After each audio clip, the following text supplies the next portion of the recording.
За өнөөдрийн сэдв болохоор маш олон хүмүүс би хараагччихлаа, хин нэг намайг хараачихлаа гэж ярьдаг. За энэс үүнээс хэрхэн сэргийлэх вэ? Маш амархан. Энэ бүр дэлхийн хамгийн амархан арга. Тэгтээ хамгийн хүчтэй.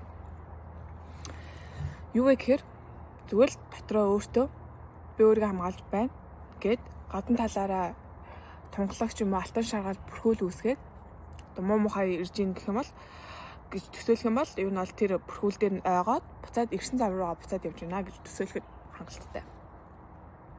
Ингээд үдээ та маш хүчтэй хамгаалтанд орсон байна гэсэн үг. Бөө мөргөөл, лам хувраг юу байдгийг энэ тэдний хамгаалалт энийг гүйцэхгүй. Энэ бол дэлхийн хамгийн шилдэг, хамгийн хүчтэй, хамгийн үр дүн таа хамгаалалт. Олон чин сэтгэлээсээ одоо итгэх нь чухал. Өөрийгөө хамгаалж байна гэдэг.